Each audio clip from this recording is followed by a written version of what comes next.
We'd like now to call, we have David Schemmelt, who himself is a member of the Hall of Fame, I believe. David was inducted in 2004, that seems about right. And David is on hand to make the induction for our friend Herbert DeBray. I would like to call both of those gentlemen forward now.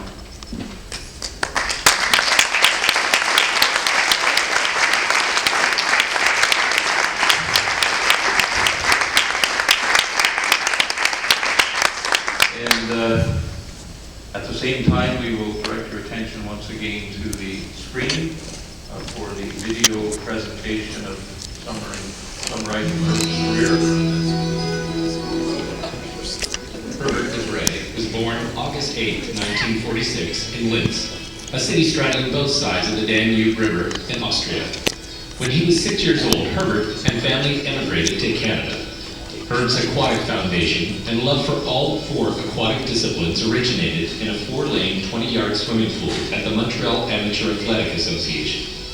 It was here that Herb's decorous leadership attainment began in 1965 with Richard Pound, a 1960 Rome Olympic finalist. Richard Pound was Herb's mentor at McGill University. Richard would go on to become an IOC and COA member, and Herb would turn his sights to coaching.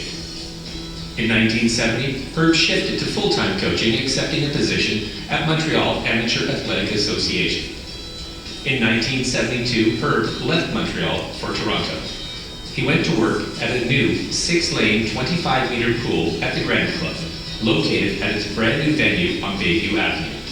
While Herb enjoyed the club, it didn't take long before he moved west what would become his final and longest leg of his career, Brock University. In 1980, answering an ad, Herb relocated to Brock University's new 50-meter, 8-lane facility, complete with a 1, 3, and 5-meter diving installation and movable hydraulic floor for University and Niagara Peninsula's use. When Herb accepted the offer from Brock University, it was something from the land of Oz. Herb's job description spanned the depths of the filter room, included on-deck supervision, external recruiting, marketing, and promotion of the facility. It was all Herb's. Here, Herb started both the community and university swim teams. Herb's approach to coaching addressed all manners of aquatics. The methods he put in place were creative, sound, prudent, and uncompromising throughout his tenure. Herb's swimmers were diligently prepared for individual and inter-university success, as well as for provincial and international team selection, both in the able-bodied and physically challenged categories. His coaching achievements resulted in his appointment to numerous Canadian national swimming teams. During his time at Brock, Herb would be selected to or attend over 16 different international events as an international coach, from the Olympics to FISU Games, from Sydney to Zagreb. During these 44 years, he was privileged to coach every level of athlete in swimming and some in other sports while he was a school teacher. Herb attained Level 4 National Certified Coach with the Canadian Swimming Teachers and Coaches Association and was also a Red Cross swimming instructor. Herb taught the National Coaching Certification Program and was an NCCP course conductor and coach evaluator. His many assignments as an international and inter-university swimming coach provided him with observations of athletic practices, behaviors, and athlete needs one would not normally obtain on the typical swimming pool deck. He gained an understanding of different cultures and motivations of national sport groups and individuals from all points of the compass. Herb was the Ontario Coach of the Year recipient on 5 different occasions, as well as receiving a citation from Mr. Art Eggleton for his contribution to Toronto's effort at the 1984 Olympic Games. The Coaching Association of Canada awarded Herb the Petro-Canada Award for Coaching Excellence on 2 occasions for having coached athletes at the world record level. But Herb's work extended past the pool deck. Herb was the Director of Sport to the Ontario Games Physically Disabled and also stepped in to help Brock host water polo for the Ontario Winter Games. There are quite literally hundreds of swimmers who have been guided and mentored by Herb. Too many to mention. Herb coached swimmers at all levels of competition in Ontario, in Canada, and internationally. Among his many successful athletes were 2 Olympians. Kathy Richardson's association with Coach Herb DeBray would last her entire career. She was chosen but did not compete in the boycotted 1980 Moscow Olympics. She swam under Herb at Brock University from 1981 to 1984. At the 1982 Commonwealth Games in Brisbane, Canadians swept the 200 breast event with Kathy taking bronze. She won every individual race in her OWIAA career while garnering more than a dozen gold medals and several high points awards. At CIAU championships, Kathy won 10 more gold and was twice recognized as swimmer of the week. And then there was the winter division, the winter section of the Division II championships. I think it was called the Eastern Canada Division II meet. And it was held in the Claude Robillard pool. And Kathy had a training mate named Penny Shaw. And Penny was a great swimmer, great swimmer. She always swam 5 seconds behind Kathy. Every single 50 we did, everything, 5 seconds behind Kathy. And so we took the team. We had a fair number of kids at that time who were swimming well. And this was particularly interesting because they both were in the 800, seeing first and second. They swam the 800. Kathy was first, 5 seconds ahead of Penny. David Schemmel began swimming competitively at age 8 under Herb, who would become the only coach for whom he would ever swim. David was with Herb at the Granite Club and then moved to Brock University. David was in Brisbane with Kathy in 1982 and on the Pan American team in 1983 and on the Pan Pacific team in 1985. He also traveled internationally with other Canadian swim teams throughout his career. David was selected as a freestyler to the Canadian Olympic swim team in 1984 and was a finalist at the Los Angeles Olympics, where he set 2 Canadian records. He competed in OUA and CIS championships and was Athlete of the Year 2 times. As it turned out at this meet, the Russians showed up, the USSR showed up, and they brought their best 1500 guy. And David was our best 1500 guy. And we watched Vladimir warm up and kind of picked up his technique a little bit. And David said to me, well, what should I do? You're the fastest guy in the world. I said, yeah, but you won't be the fastest guy in the world forever. And somebody's got to do it. Well, what should I do? I said, go on to him. Do everything he does. So David was pretty well with him for about 1,200 meters. When Vladimir figured out what was going on, that I told David to stay with him, or that David had some secret that he wasn't going to divulge him. He was sitting with right with him, right at his hips for about 1,200 meters. And then Vladimir took off. David wasn't quite there yet, but David would come on later. Herb also coached 3 Paralympians. In 2000, Liz Walker collected 3 gold medals representing Canada at the Paralympics in Australia, taking the S7, 55, and 200 IM, as well as helping the Canadian medley relay take gold. Badger and Brock Niagara coach Herb Debray was selected to the Paralympic Games staff as her coach. She won 3 gold medals with 3 world records. And we took a chance to try to swim her up a class in S9 in the 50 fly. And honestly, I think this today that she could have won that, and she would have set a world record for S7. And she might have won the gold medal for S8 or S9, because she was as good as this girl. She had swum against this girl before. But I think that the previous swims had taken some of the gas out of her. You know, she was trying to save it up for the last bit, and I can understand that. But it was a world record swim for us, S7, even though she was swimming in class up. Tom Haney represented Canada at the Paralympics in 1988 and 1992 and was selected to coach alongside her at the 2000 Paralympic team in Sydney. Tom was inducted into the Terry Fox Hall of Fame in 2001. And watching Tom swim, he always took his events in hard. And it came up to the 100 freestyle in my resin. He had to swim against the world record holder in the 100 freestyle. And I said to him, Tom, this guy goes out really hard. And you need to go really hard, but you have to control it. You want to stay in touch with him. You want to kind of sit back with his hips and let him take the lead, because he's going to fade the last 10 meters. And you're not, because you've done the legwork. And that's exactly what happened. Yeah, and it was a world record too. It was a great swim. Tyler Emmett broke a number of Canadian and world records in his S13 classification. As a Brock Badger, Tyler set a world record for S13 in 50 backstroke racing in Brock. At the 2000 Paralympics in Sydney, Emmett took home the bronze in the 200 individual medley, and he did it again in 2004 in Athens. Included Tyler as the one. He was a very, very hard worker. And he really wanted to swim badly. Then down to Sydney a week before the games, and I wasn't particularly happy with Tyler's technique. I thought he was a bit thrashy, he wasn't getting enough water. So at the end, the final preparation, we just slowed him right down, and we worked on the technique. And slowing him down actually rescued him, because he's a very strong boy, and he pulled his hands through the water so hard that he break the tension of the water. And we had to talk about that before the event. And I said, you've got to get the water. You have to hold the water in your hands. Don't let that slip. And so he went, and he won the bronze medal. And every time I see Tyler, he still talks about that bronze medal. It was fantastic. During the preparation of these and other athletes, Herb also had responsibility for others in the triathlon discipline. Herb participated in similar events himself, and his son is a former Subaru President's Choice 3-time overall Ontario winner and national team member. In 2001, Herb had a debilitating accident falling from a ladder. Herb spent the better part of a year in the hospital and worked from both hospital room and home using phone until he was able to return.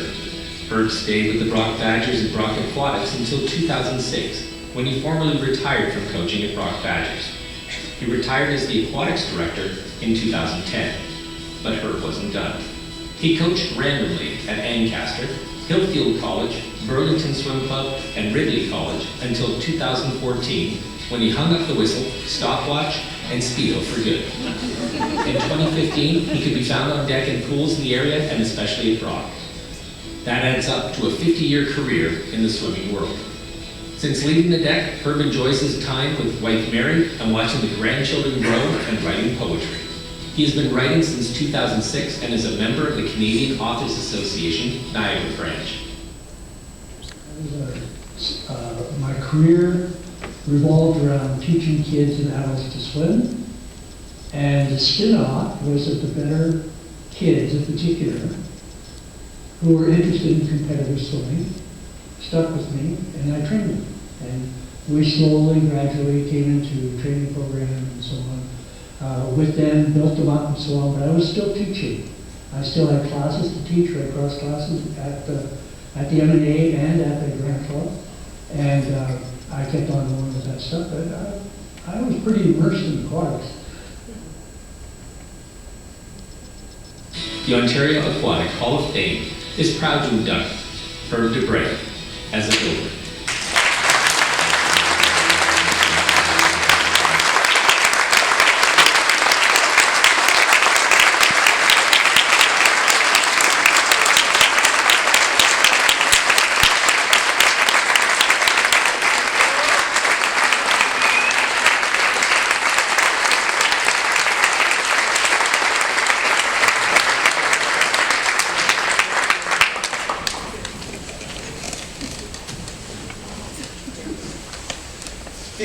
How do you summarize 50 years in 5 minutes? You can't. Can't do that.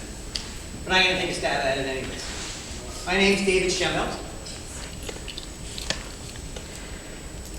We start with a word, a phrase, an anecdote, possibly a simple comment, which can resonate within the mind of an athlete for years. This is my story. It was 1972. It struck me about 1972 when I was listening to some of our more recent inductees, so I thought I should just stop for a moment, maybe help a couple people here. 1972, there was no email, no iPhones. Use pen, paper, pencils, typewriter. You can Google typewriter to find out what that is. Televisions, they were black and white. And you didn't hang them on the wall. You put them on a desk. The Beatles had just broken up. Funny, I didn't care then, and I still don't. There was no Twitter, no Facebook, no Instagram. We used payphones, telephones. Didn't know enough to call them a landline at that time. But in 1972, I was 8 years old. And I was doing what any 8-year-old was doing. I was screwing around in the swimming pool, the new Granite Club. And this guy stopped me. And he leans down at the edge of the pool and he says, "Hey, you move well in the pool. You move well in the water. Why don't you join my team?" The vision had been planted in me. Still resonates in my mind today. I did not know what a swim team was, but I had invited to join his team. What he knew not to say was, if you're willing to dedicate the next 8 to 10 years of your life, probably go 10,000 hours of swimming, get up every morning early, swim some number of millions of meters, you might make the Olympics. He was smart, he knew not to say that. He just planted the image, and then he worked towards making that grow. All of us in this room tonight, we're all connected by a common passion. Despite the age difference, we all have that same common passion. For aquatics, either as athletes, coaches, support staff, family. Tonight we recognize some of these individuals. My job tonight is to introduce my coach, Herb DeGray, builder of athletes and good people. I apologize, I'm going to repeat some of the things that have already been said. I'm going to thank family and friends, but I think that's important because there's a couple people that I feel need to be recognized, and I'm sure Herb will do as well. Herb's role as coach never played in isolation. He will attempt to thank many of the people, but I'm sure he will not be able to cover everybody. There's a few of my teammates here tonight: Tony, Kathy, Lisa, Paul Kappa, administrators, even things like the security guards that used to let us in, the police officer that would watch us swim at Smythe Park in the early mornings with no lifeguard and the gate still mysteriously locked. The teachers that cut us some slack or just let us off assignments or exams, the headmasters that let us switch schools when there was no space, families that watched us take off at Christmas time in the early morning to go to training camps. This is our community in which we all share a common passion. But first, let's take a moment to thank our families again. None of this is possible without the support of our family. You cannot dedicate the unbridled time, energy, and tenacity to an athletic career without the support team and an unqualified belief in yourself. And the willingness to always do that little extra. Or in other words, being just a little different. Possessing an understanding spouse or parents or family is essential because they too will live with every success, every failure, all the wins and losses, the preparation, the wind downs, the disqualifications, the touchouts, the bad calls, the victories, the qualifying for travel teams, the records, the highs, the lows, the early mornings, the late nights, the weekends, hanging around a swimming pool. They live the life as well. But not all are up to the task. But Herb's wife Mary and his kids were up to the task. Mary welcomed me into her home for 2 years while I finished high school, put a roof over my head and fed me. She made it her personal mission to find some way to make me eat lima beans. They were lurking everywhere. But I was like a dog you were trying to feed a pill to. I found them all. Thank you, Mary, Ben, Polly, Megan. I always said Herb was on the leading edge, continuously looking for ways to improve himself and his athletes. Maybe it was this advanced thinking that made Herb one day in the mid-1980s start workout with the question, how many cars do we have here today? There was a quick survey was done and it was determined there was enough cars to carry everyone. Now you have to remember at this time, in this age, we did not worry about parental permission slips, liability waivers, police checks, providing low-fat, sugar-free, gluten-free, nut-free environments.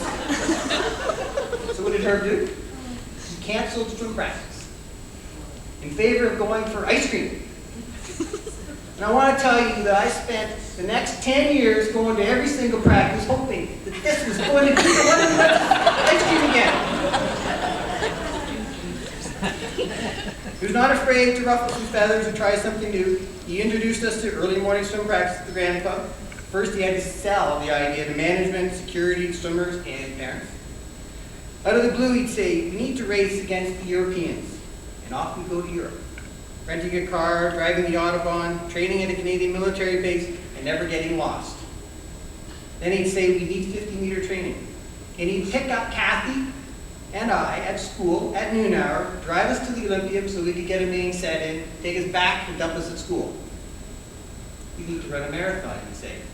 Age 15, on 3 15-minute runs a week, I ran a marathon. Then he'd say we need to move to a 50-meter facility. And at that point, Kathy and I at age 16 packed up our bags, left home, and moved abroad to St. Catharines. Still remember when her first called me and said, I'm moving to St. Catharines, and I said, where? Herb used to choose his words very carefully, but he also knew when to say them. We were at Canada Cup in December at the Olympium. I don't recall a race. It was bad. I gathered my cap and goggles and towel and was heading back for my post-race debriefing. And as I headed up the old wooden bleachers, I was approaching Herb, and he had his heat sheets. He always did, as our coaches did. And he looked down at me and he said, you just didn't give a shit. I said, nope. I kept on going.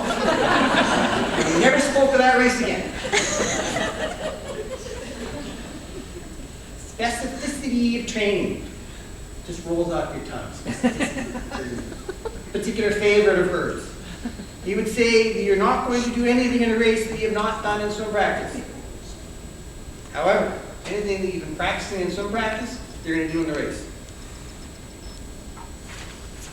Repertoire, another one of his favorites. Repertoire covered everything we did in training to give us the confidence that we had done more, we were better prepared than everyone else. He made us believe in ourselves. Finding out, always finding out. Herb used to say, I will always find out what you've done. For example, who flooded the change room and then flooded the office?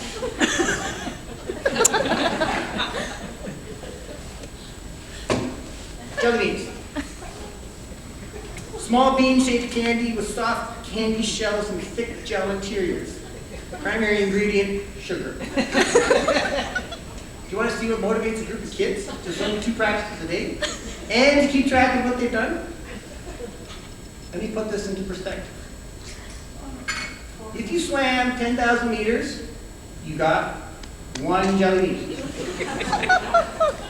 For every additional 1,000 meters, you got 1 jelly bean. You want to see a bunch of kids lined up at the end of the day? Jelly beans. They would also keep an eye on each other. Keep your eye out for cheaters, tracking who was late for the arguments. You didn't finish that set. You stopped early. You can't wait. Occasionally, you would even see someone swimming an extra 100 meters at the end of practice just so they could get another jelly bean. First responder. That's my term. But it refers to the role a coach plays for every athlete. He or she is often the first point of contact. For every success, every failure, disqualifications. Just missed the qualifying standard, team, touchout, victory, new record. Herb played that role expertly. My final 2 thoughts. It was the spring of 1980. I know some of you are not born yet. We were working out on what we needed to do coming up to the Olympic trials. Herb was sitting on one of those black wooden benches at the Granite Club. He spent a lot of time sitting there watching us swim. And he looked at me and he said, once every 4 years, winning isn't everything. It's the only thing.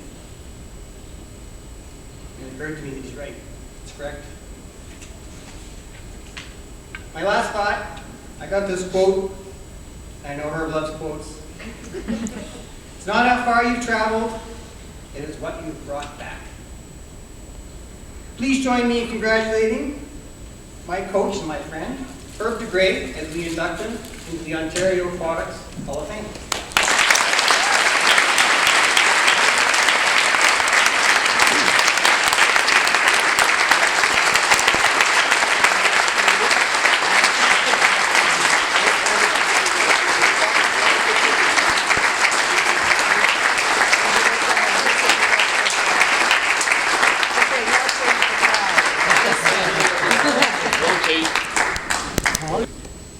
David, I want to really thank you for your comments.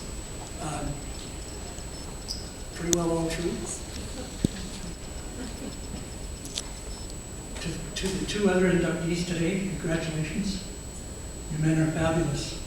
You carried the role of Canada, picture of Canada and the flag of Canada with you everywhere you go. Fantastic. When Canada played on the video today, it reminded me of a swimming in Moscow. The swimming was for the 1988 swimmers who did not make the team, make the Olympics. The Olympic team was the B team.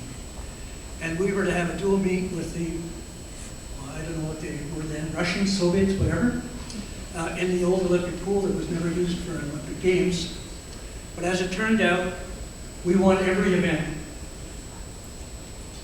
After every event, they had a flag raising, just like at the Olympics or like any other major event. And Canada was playing every single event for 3 days. And I love it. I think it's the most fantastic anthem in the world, and Canada has the most beautiful flag in the world. I really don't want to be repetitive with what everybody said and what's in the book. But some pieces I have to repeat, I think. First of all, I'm amazed at this honor to be enjoying these exceptional individuals who have previously been inducted into this prestigious Hall of Fame. Never did I have thoughts of my induction, although I did for all the talented swimmers who swam in my programs. My appreciation to those responsible, my nominator, Dave Schemmel, swimmer, a longtime friend, the producer of tonight's affair, Eric Martin, John Videka and Heather Dwinell, who run Swim Canada, Swim Ontario, sorry, Swim Canada's next. Lee Breschneider, who I work very closely with, former CEO of Swim Ontario. Bob Woodway, who urged me to get more involved in teaching the NCC program. And everyone at Swim Ontario, Swim Canada, and the Canadian Paralympic Committee. The Ontario and the national swimming officials, without whom swimming would never have happened. Peter Bradstreet and Debbie McCracken, my longtime associates for 30 years at Brock University, for helping me when I was on the road. And not least, my bride, Mary, of 45 years, who essentially raised our 3 children, Holly, Benjamin, and Megan, each of whom is a success in their own right.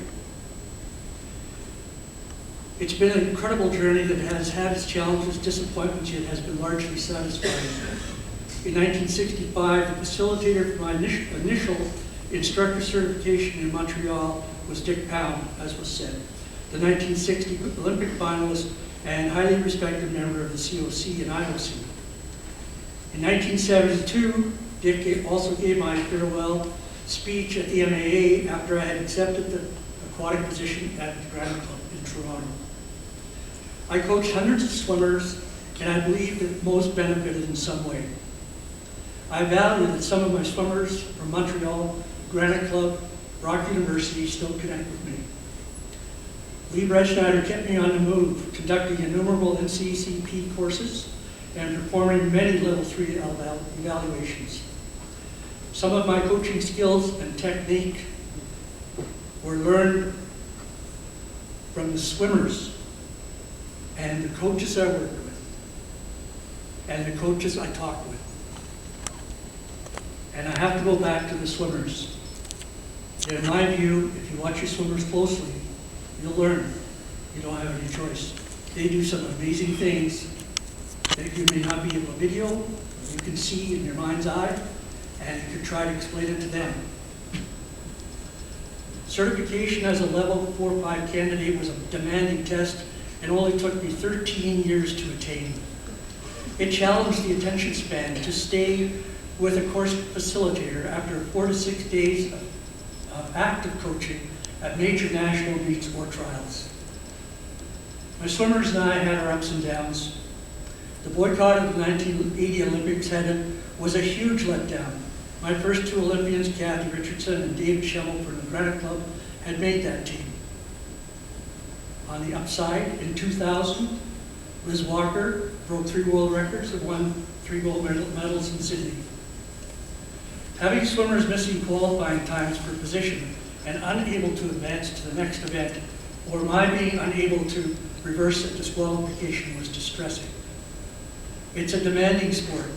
Until 1976, we even had to climb fences to get into the only 50-meter outdoor pool available in Toronto and elsewhere. The police just sat there and watched. I still can't believe that. We're climbing over the fence, and there's the Toronto police just sitting there. The guy didn't come over the pool. We came really good at fence climbing. So why do we get up at 5 a.m. for swim practice? Because it's easy? No. We do it because it's hard. The harder it is, the more satisfying it is. Now I share myself with my family, pretend to be a poet and write poetry. And I'm very honored and moved by this recognition. Thank you all for being here. Life is good.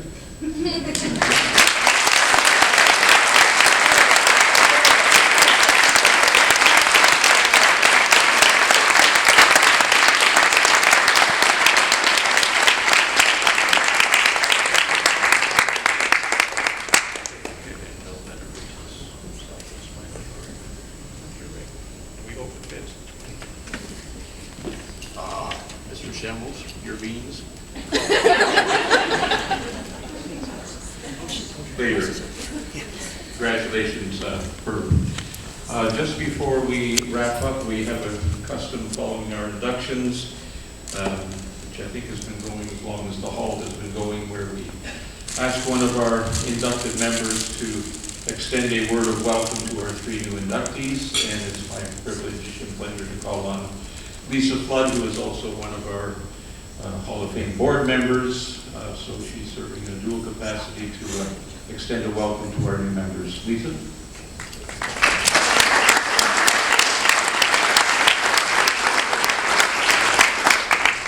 Good evening, everyone. I hope we can all agree that we've had a great evening together, heard some fantastic stories, and many, many deserved thank yous. So on behalf of the board of the Ontario Aquatic Hall of Fame and all those who have been inducted before you, I officially welcome you, Keith and Herb, and, Mike and Keith and Herb, to the Ontario Aquatic Hall of Fame. Congratulations.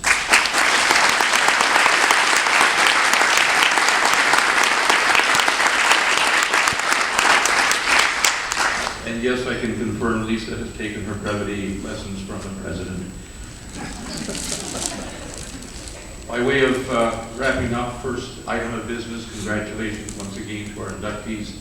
I always look forward to this event, and I have a lot of fun beforehand because as part of our preparations, I get to read the bios, and Eric keeps me informed as he's going about doing his video wizardry, and so it's always a pleasure to take part in this event. I'd like to thank the board members. We have, I guess, 4 in attendance tonight. Actually, officially only 3, but seated over in the corner, the aforementioned Eric, Martin, Lisa you've met.